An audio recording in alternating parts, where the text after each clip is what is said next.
Today, in our short devotional, I want to talk to you about Samuel.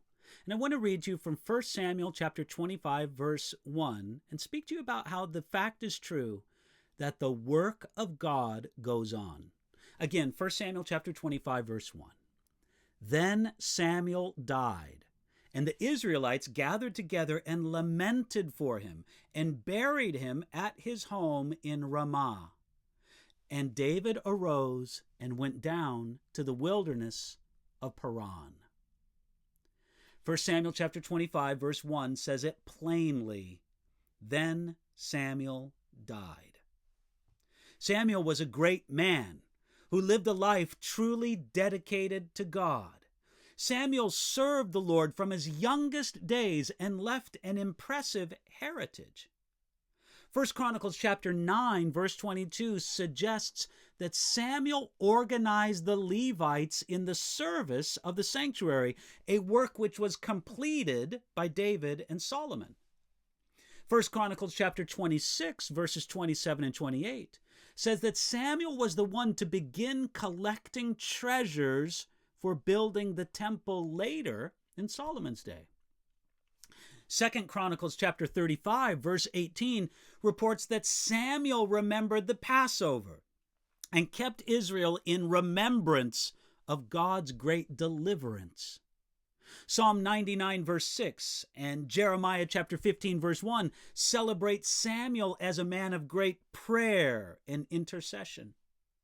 And Hebrews chapter 11, verse 33 counts Samuel among God's heroes of faith. For all these reasons, we are happy to read how Israel reacted when Samuel died. It says, the Israelites gathered together and lamented for him. Like many true men of God, Samuel seemed to be mostly unappreciated by God's people during his life. For an example of that, look at 1 Samuel chapter 8, verses 1 through 7. So here it makes us happy to read that he was at least honored in his death. And there's a few things that we learn from this. First, it is appointed to all men to die. Even though Samuel was a remarkably godly man, his godliness did not save him from an earthly death, because he was still a descendant of Adam. There are a few people in Scripture spared an earthly death, such as Enoch and Elijah. There are also those who will remain alive until Jesus returns for his people, hopefully soon. Still, we should think and live as if one day we will die, and we should prepare accordingly to meet God.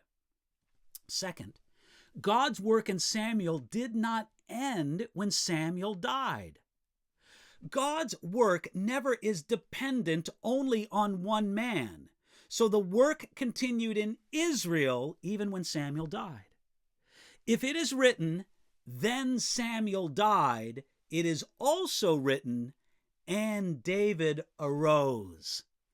God's work may begin with a man, but it never ends with one man.